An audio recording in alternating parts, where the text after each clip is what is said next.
Hi, I'm Tyson Franklin, and welcome to this week's episode of the Podiatry Legends podcast. The podcast is designed to help you feel, see, and think differently about the podiatry profession. Now, I said that a little bit slower because someone said to me recently, I say that way too fast.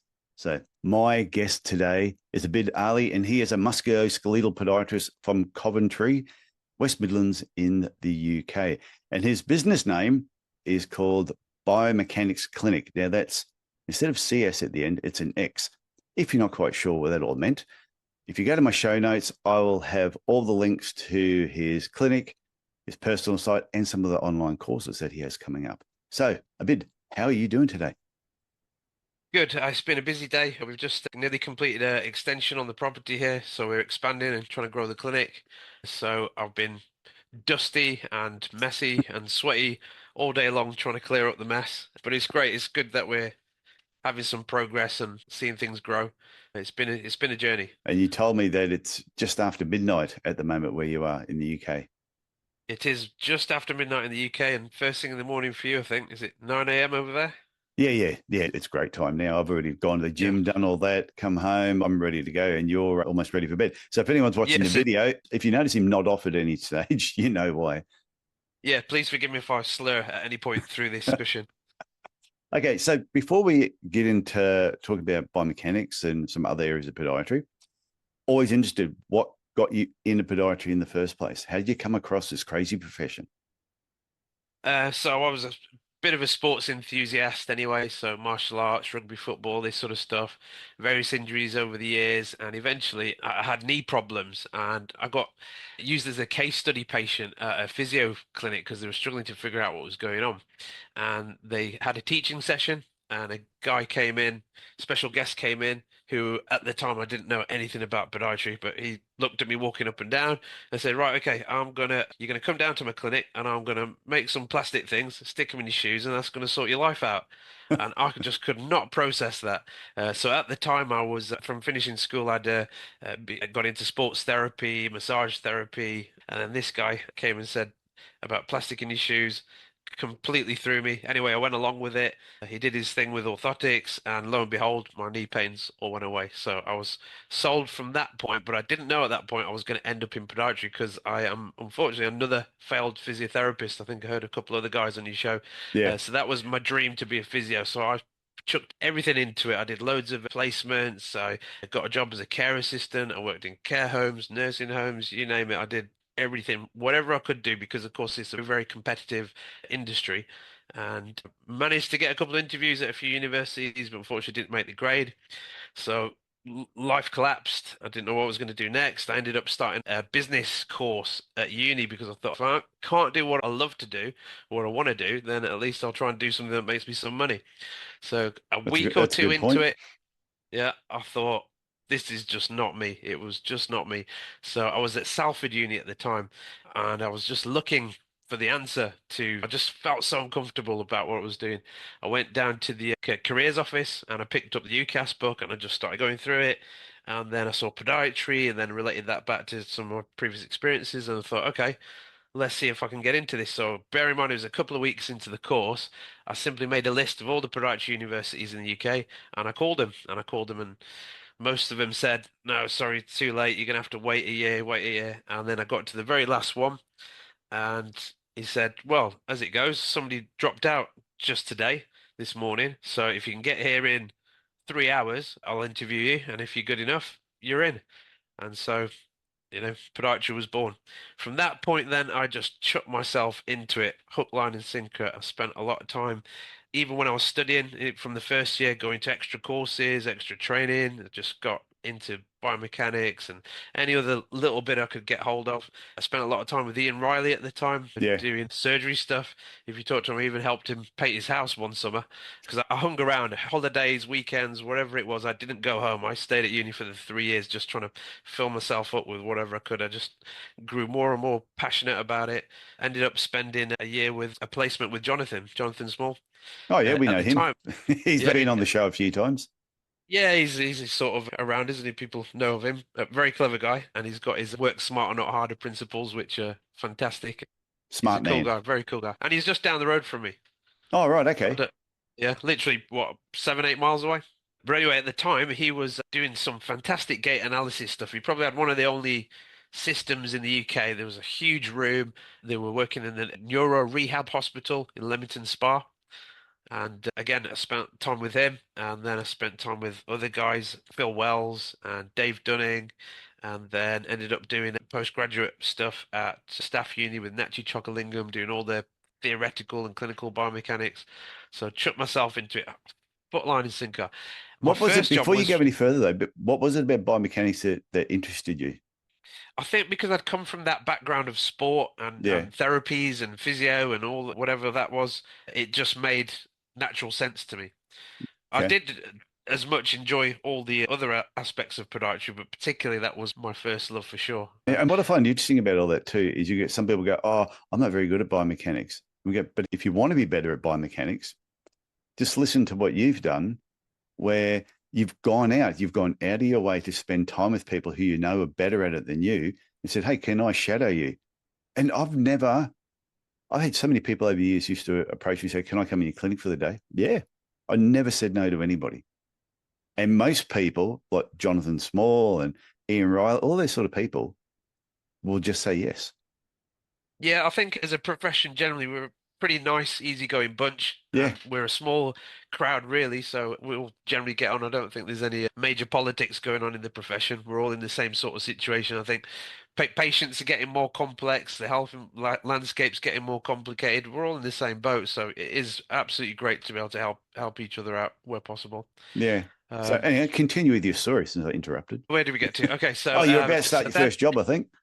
first job then was Okay. Scholl. We were talking about language earlier, weren't we? But yeah, Scholl was my first job. Scholl was the Scholly Dolly, so I started doing the property podiatry stuff, and then they decided that they wanted to do biomechanics stuff more, and so they started to launch their whole biomechanics thing. So I took lead with that.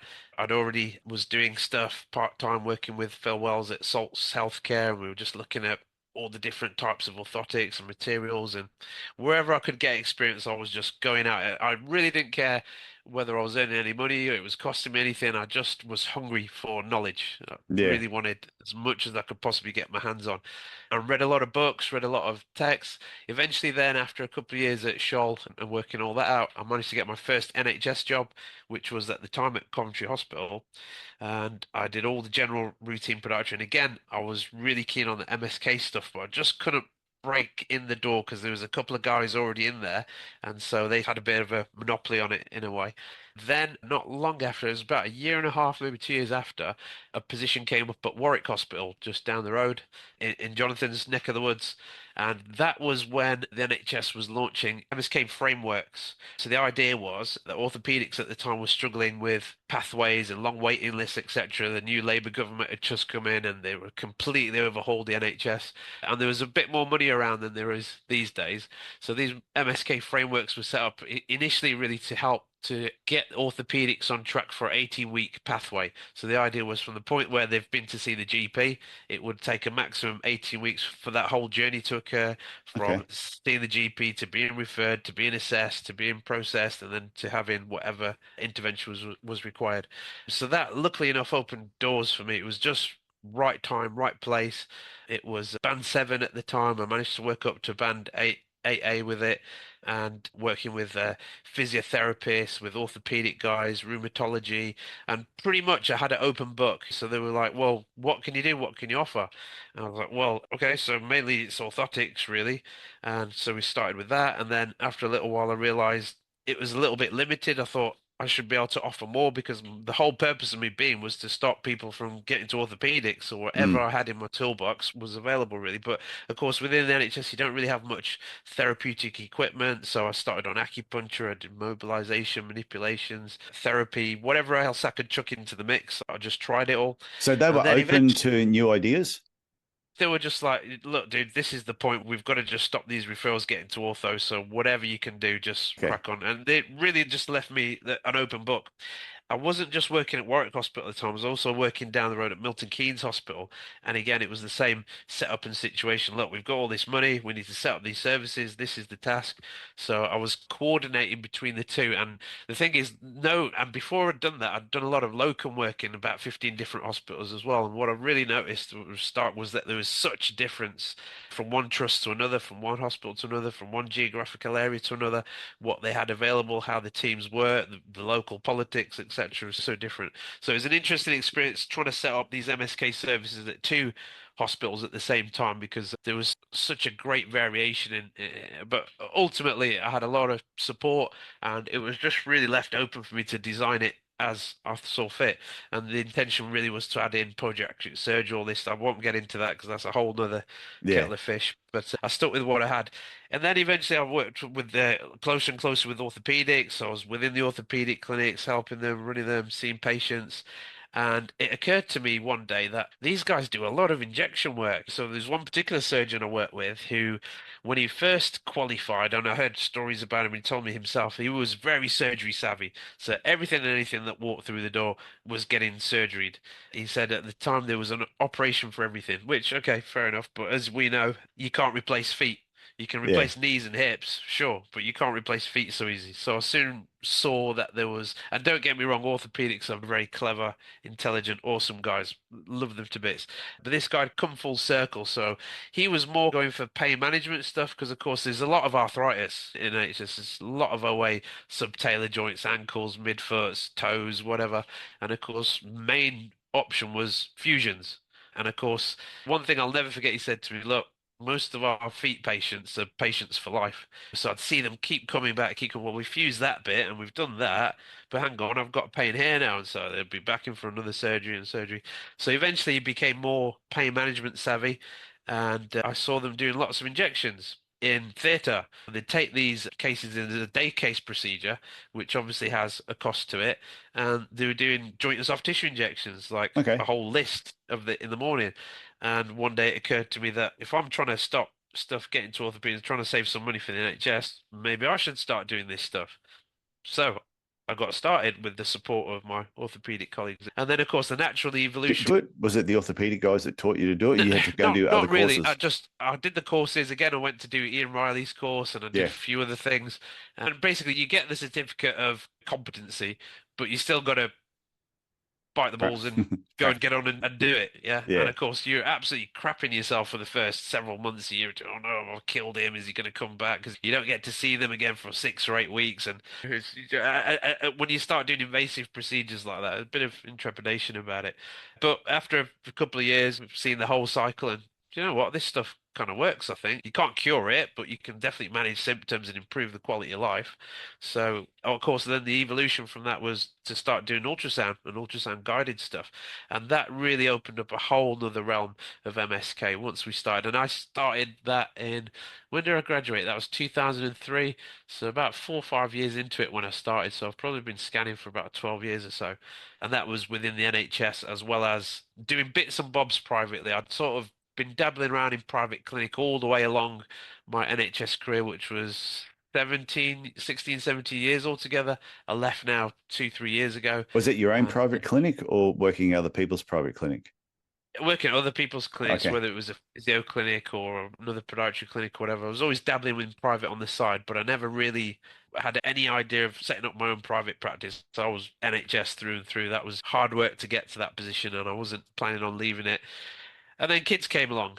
Then I realized that, hang on a second, these guys eat and Oh, don't they? they cost money, yeah. And I And was they like, grow. well, here's my edit. And they grow and they give you hassle and anyway, we love them to bits. But I looked at my wages coming from NHS and looked at what was going out. I was like, hang on, this don't work. And the only next step for me in NHS was to try and move up the management and career ladder. I kind of maxed out with as much clinical as I could do, unless I was going to go down the pod surgery route. There was no other extra things I could do clinically. So I was trying to get up onto the executive management ladder and I started dabbling into it. And then COVID came. COVID hit us and that all kind of went Oh, the dead. COVID And years. we were Yeah. just, yeah, luckily I got transferred to A&E for a good while because obviously the clinics were, so I was helping out the nurses and the doctors in A&E. But it was dead. The last place anybody wanted to come was the hospital at the time. So, But if you um, had gone down the management route, you would have made more money, but then you wouldn't have been doing the clinical stuff that you actually enjoyed. Yeah, it was going to be one or the other, but I felt because along the journey I'd managed to get myself a role at the Institute of Podiatrists, which is another body other than the Royal College. Yeah. Um, Actually, it's older in Bristol. So, long story short, I'd managed to get a role there as chair of education. I'm still with them. I'm now vice chair. So I got involved in politics and organizational stuff, and I felt that I'd gained some skills over the years, and I thought, you know what, I think I could run this ship a bit better. And I really had a passion for the NHS. I could just see where there could be cost savings and where we could make efficiency and improvements. And I was wearing I used to say to me, if you cut me, I'll bleed blue because I was living and breathing NHS through and through.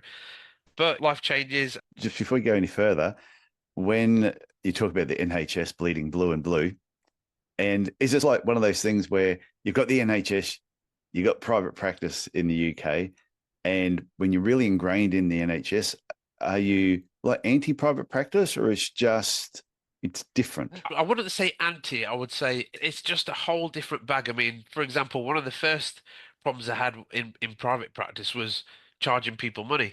Yeah, I Oh was like, yeah. okay, so I've done the treatment, so give us, do you know what? Just have it for half price or go for free. So I've become desensitized to money and finance. Ah, Of yeah. course, you sort of see it and hear about it all day long in NHS, but you don't physically have to handle transactions or charging people for the services that you provided. So I found in private land it was a whole different skill set. But I decided I needed more money, more cash, try and feed the kids. So with a very small budget and a few little ideas in my brain, and actually biomechanics was like the third or fourth incarnation of the business model that I just was trying to get right. I had 1,200 quid.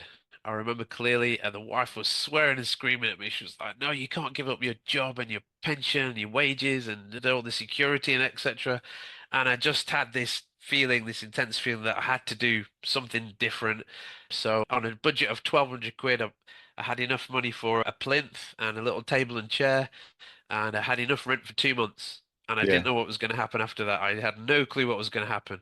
And somehow people came, I earned a few quid and paid the bills, and then managed to scrap a bit together to So start buying equipment.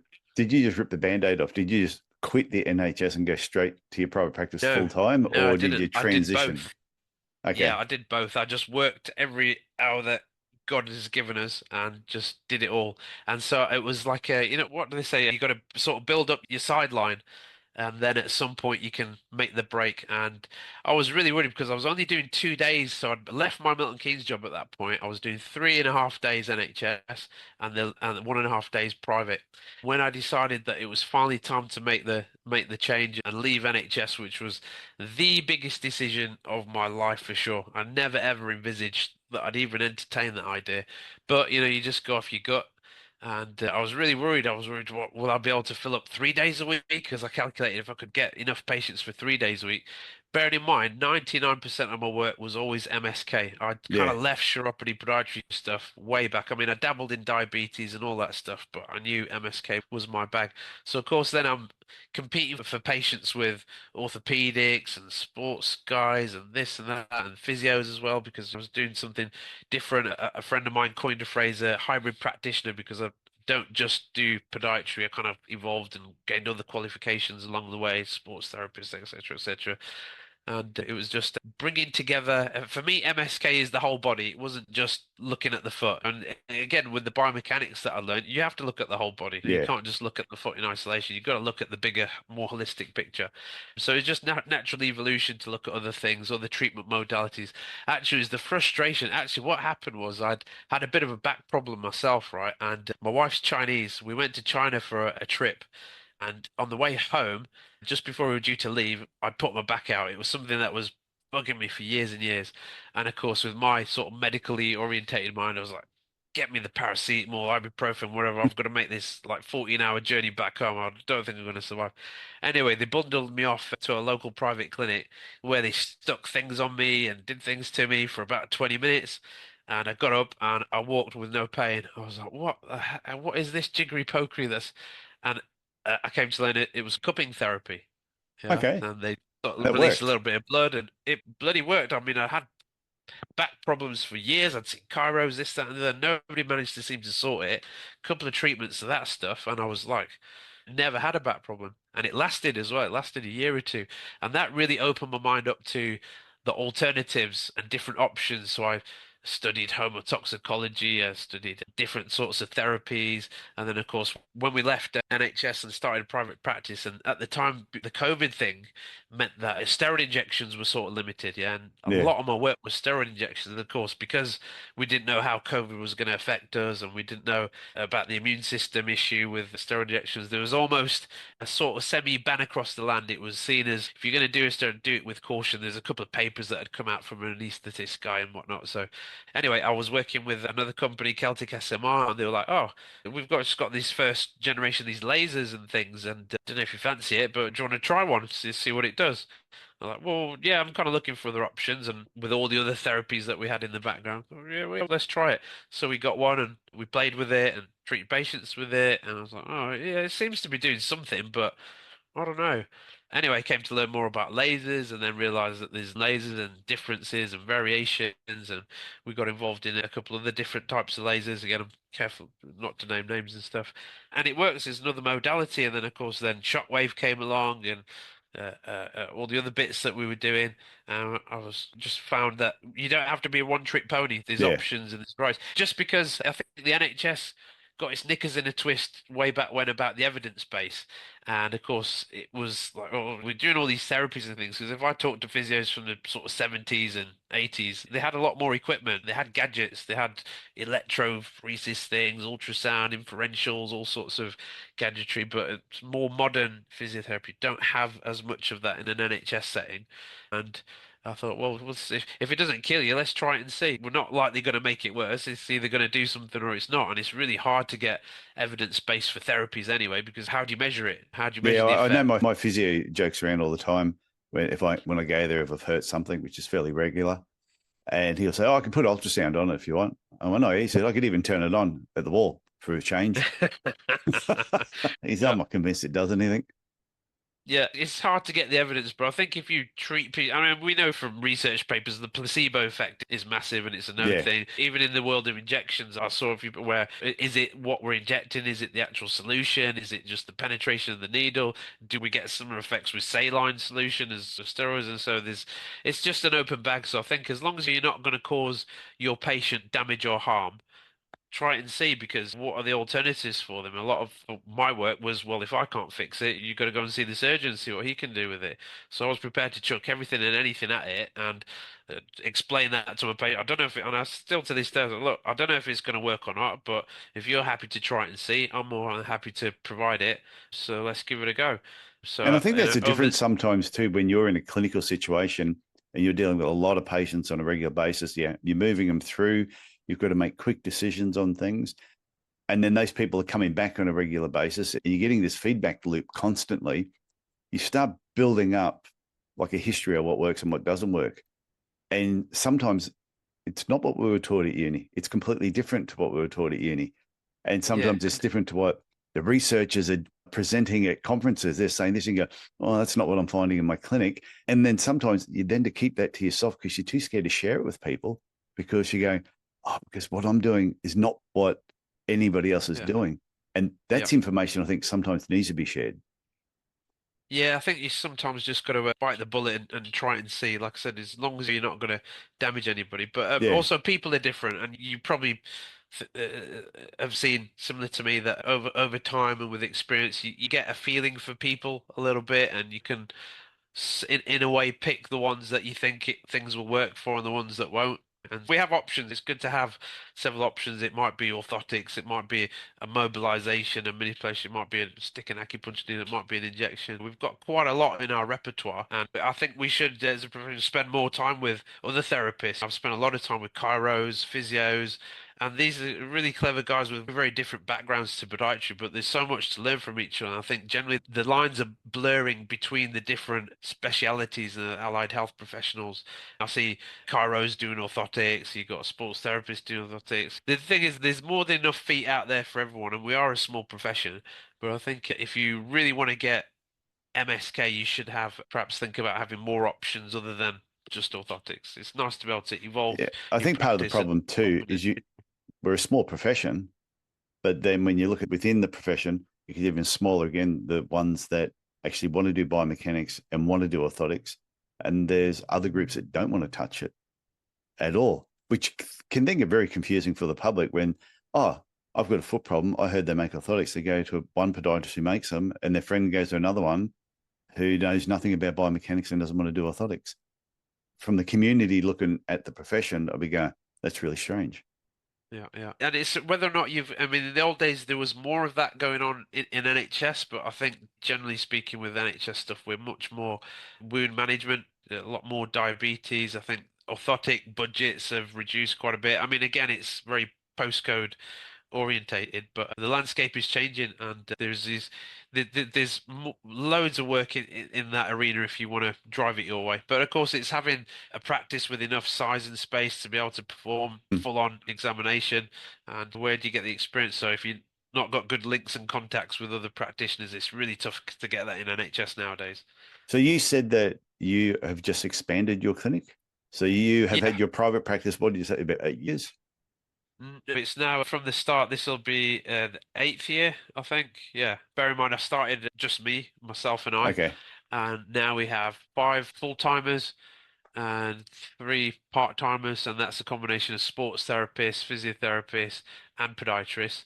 So I had a three, four-room clinic, and now we've got a seven-room clinic with a nice big biomechanics space, which will also double as a gym and also double up as a teaching room because I'm very passionate about.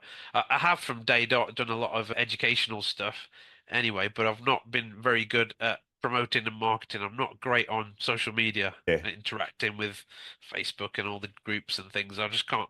And I've been way too busy anyway, trying to build a business, look after kids, yeah, educate yourself. I mean, I've had to do extra training on management courses.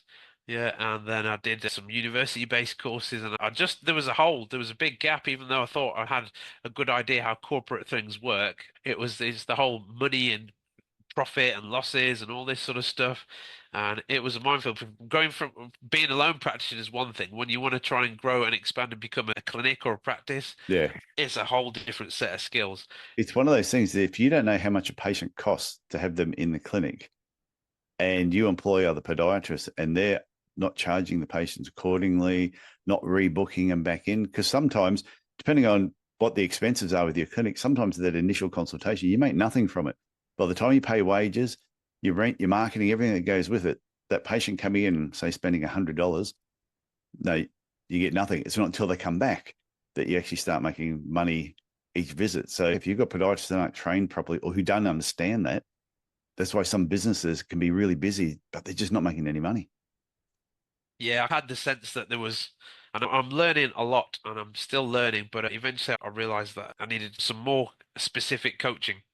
So I got myself a coach in podiatry, and I haven't looked back since. And I could not have got to where we have in the last year or two without that knowledge and without that backup. And yes, it was expensive and it was a big worry. Again, the wife was giving me a kicking for spending even more money.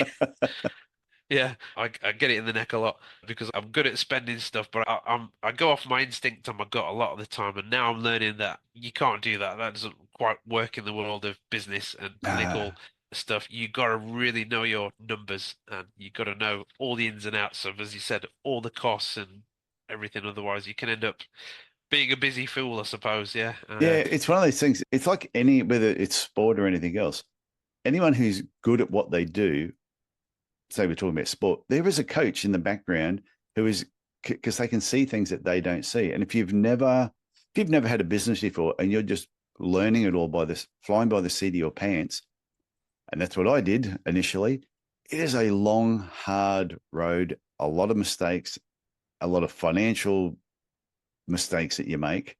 Whereas if you get someone who can actually say, hey, this is what you need to look at, this is where you need to work on, because they've done it before, you what you're paying them, you will make back 10 times over I easily.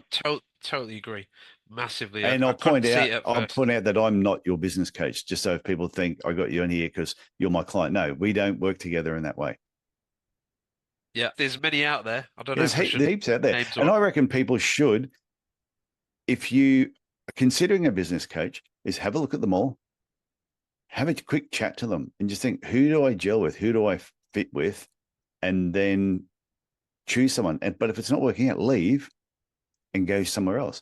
for sure, definitely. It is a worry, but we get so busy working in the business, it's Yeah. hard to have the energy and the time to look at the bigger picture of where you want to be. And it's different for all of us, isn't it? Some are happy to be lone practitioners, others want to go and develop. For me, it was the point of trying to start making a business rather than me being a lone practitioner was, well, hang on, if I go down, if I'm sick or if I'm ill or there's no income coming in, so what can I Yeah. do about that? And so, Like Jonathan Small is a solo practitioner and he is extremely happy and does really well from it.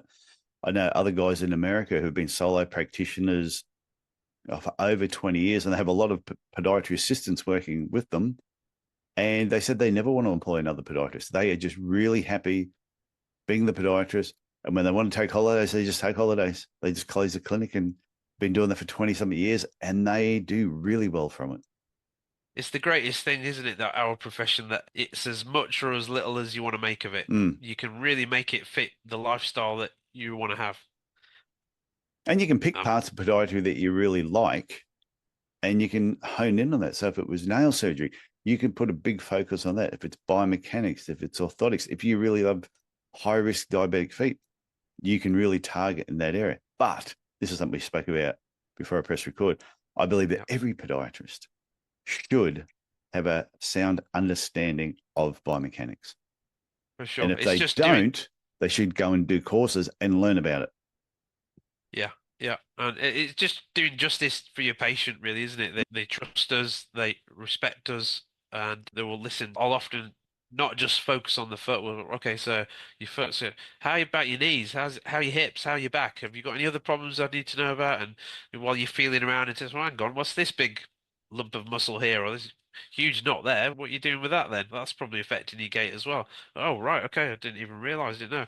Well, I think we can deal with that. Go and see my sports therapist chap there. He'll iron out all those knots and things and hopefully give you a bit more muscle function, and we'll look at the whole holistic picture. There's so much you can evolve in an MSK practice, and it's Yeah. great to have all the different disciplines with all the different viewpoints all working together under one roof. So truly blessed that we've managed to get to this point.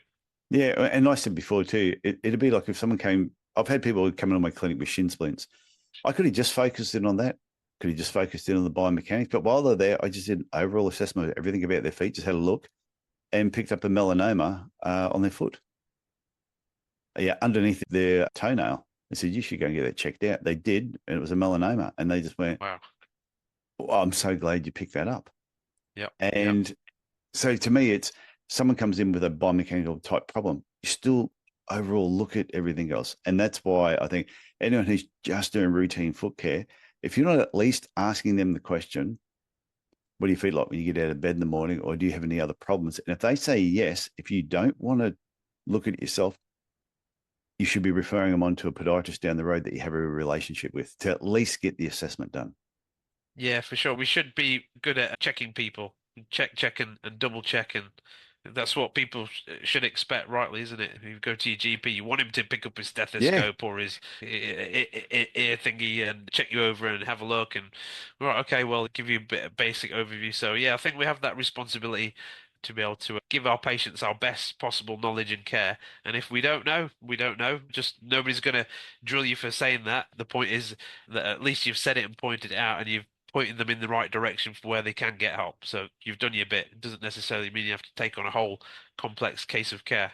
Yeah. There's other Yeah. people that can And their help us. clinic, It's you know, part of the some, team.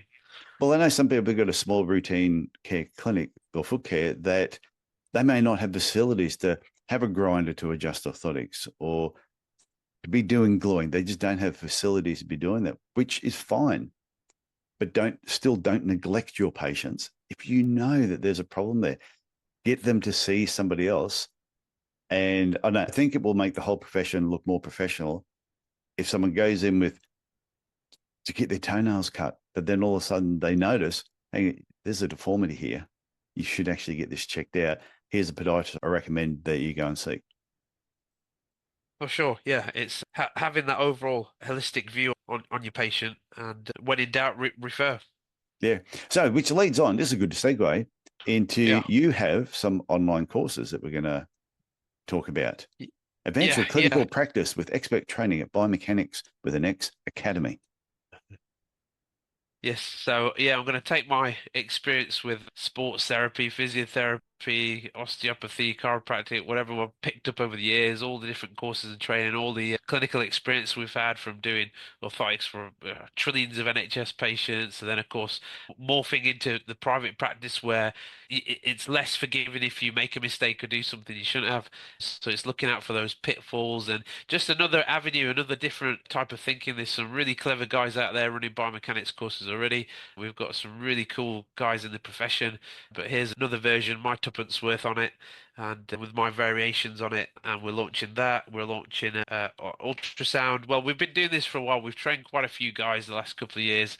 It's the mentorship bit that people really can struggle with. Again, in the old days, you'd go to your NHS practice and go and tie yourself in with a radiologist or something and Yeah. get your experience that way. So obviously those days are not so easy now. And a lot of us also are in private practice where you haven't got the support maybe as much and you're out on your own. So it's having a group where we all can come together under one banner and also help people get the mentorship and support to get the qualification. But then the point is it doesn't stop there. Your mentoring does not stop, it carries on. So you join part of our group and then you get forever ongoing mentorship and care because things come up. I've been scanning that long, I've seen it so many times. The amount of times just when you think you've figured it out, like most things in life, you think Yeah. you've sussed it all out, and then wham, a curveball comes and oh my God, what the heck is this I'm looking at right now? And where do you go if you're an independent practitioner? Even if you're in NHS, it's not so easy to get to your other colleagues. So there's all that backup and support available there, and hopefully we're going to try and get more people because I firmly believe ultrasound is the future for us all in MSK, and it's changing as well. Ultrasound and AI and all this stuff is coming in, so I think you get a good grip on it now. The future, I think, will become simpler. The scanning, we've got algorithms, AI things will be able to help you direct your probe. It will help you to make your analysis of the image that you're looking at. It'll help you optimize things. So there's a lot of really cool stuff coming. It's good to have a pour in it, I think, and for sure it's growing. It's growing a lot. I've seen it grow massively over the last probably 3 4 years. And again, I think people just it's just risk, isn't it? You don't want to make a mistake Yeah. with anything that we do.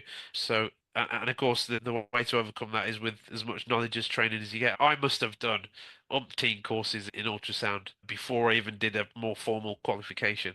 And still, I work with Adrian Berman, who's a sonographer, probably one of the best I've worked with, and we both jointly run that course.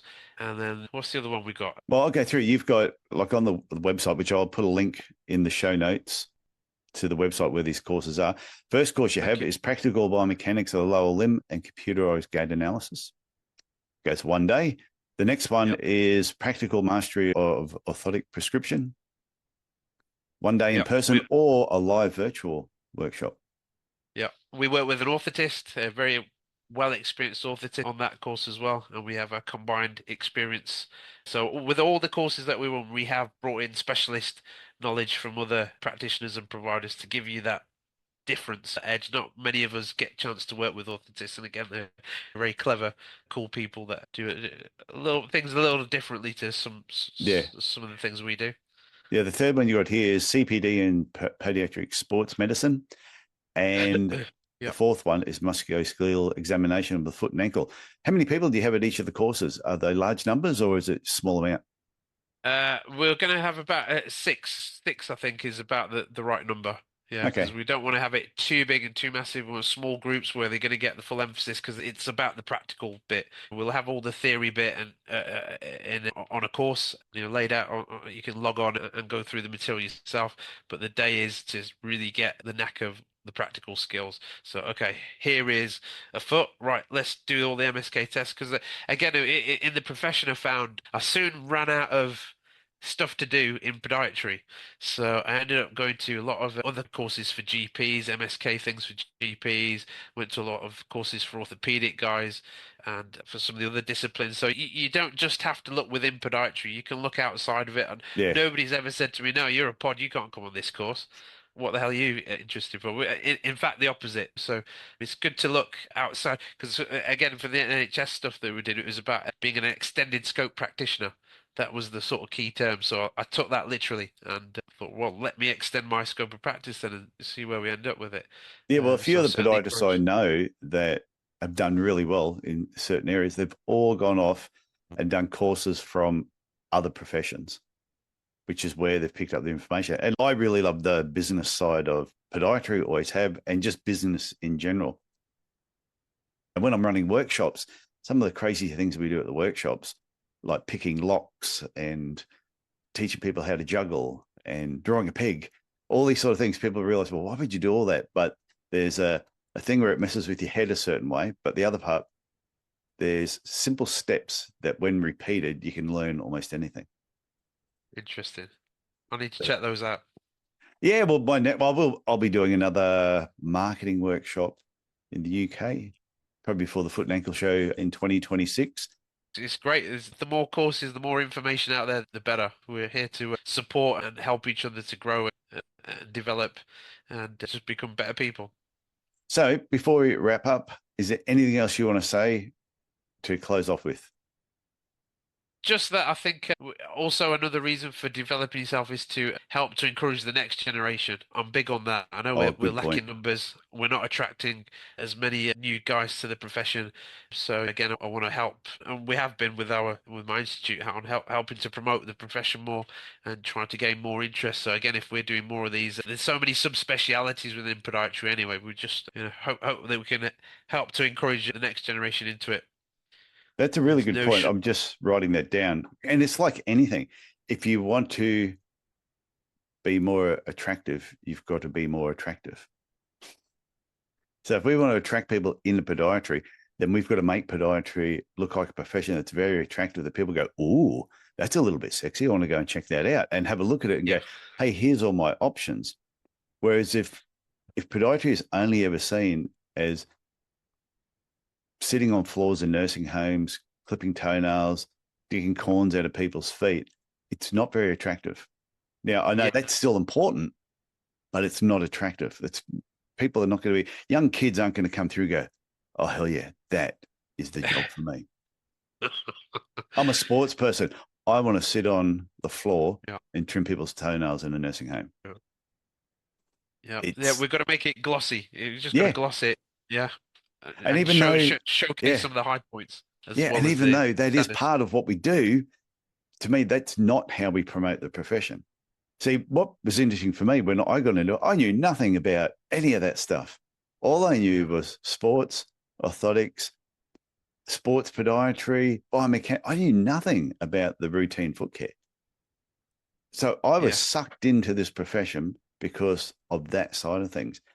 And whenever I've seen the profession promoted and they talk about all the other stuff, if that's what I had seen as a 18-year-old, I wouldn't have done it. I would have gone, nah, I don't think so.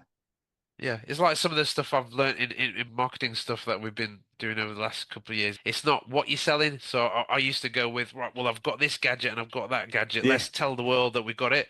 And then I came to learn through all the coaching stuff that no, it's the emotional sell, really. You're trying to get that emotional point across.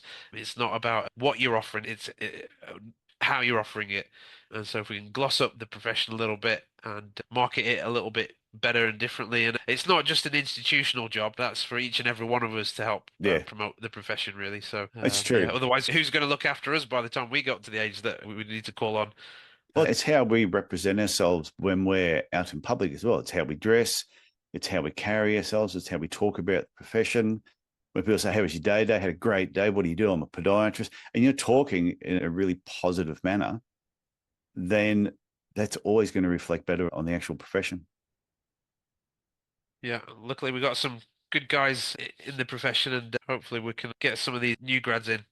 Yeah, And well, it's when Zane was on here, Zane Hussain, the benefits of being a fit and healthy podiatrist. And he was saying the same thing. You get a group of physios together and they look like a group of physiotherapists, healthy, young, fit. He said, Yep. and there's sometimes you look at some of the podiatrists and they don't look after themselves as well.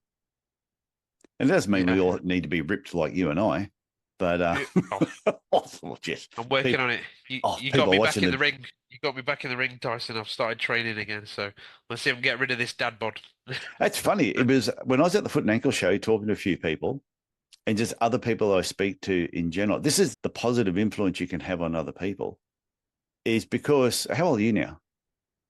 47. Yeah. So I'm 59 in about a month.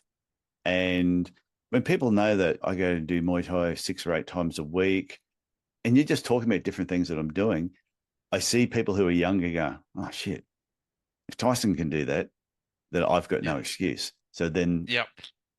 and I think it just, when you're doing things like that yourself, it does inspire people around you, whether you know about it or not.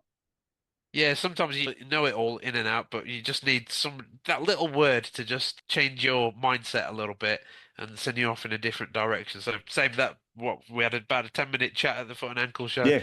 and almost the next day I thought, right, well if Tyson can do it, then what am I doing sitting on my fat behind? So I'm I back thought in the gym. Thank you very much. my daughter's 21 this year. Her and I have got an abs competition this year. Oh, So in December, who's going to have the best set of abs? right, Now, six pack. ah, she's winning at the moment, which, like I said, I keep telling her, I'm just pacing myself. But I know by me just doing this challenge with her, I do look up myself a bit better, but it's really making her become more aware of the exercise she does, what she's eating, just her whole routine of doing things. And I've seen the positive effect it's had on her over the last 6 months that I'm sort of Yeah, like, I don't care whether I win or not, yeah, which probably unlikely that I will. But if I yeah, do, you will know about it because I will post it on Facebook. yeah. If I win the abs challenge, it will be on Facebook. Right, I'll expect that 8 pack then. Oh, yeah, watch this space. So, Abid, I want to thank Yes. you for coming on the Podiatry Legends podcast. This has been fun. You got a lot of energy, which is fantastic, and I think this is what the profession needs. So, thank you very much. No, thank you for your time and putting up with me because I know I cocked up the timing on the first one. So sorry about that, but hopefully you'll let me off with all the stuff I've been going through this last few months. But it's been Yeah, great. Thank you very much for your invitation. It's been an absolute ambition of mine to one day talk to you on this show. So I hope I haven't talked too much waffles and people pick up a nugget or two from this chat. no, it's been fantastic. Thank you. Awesome, Tyson. Thanks again. Have a great day. Yeah, you too.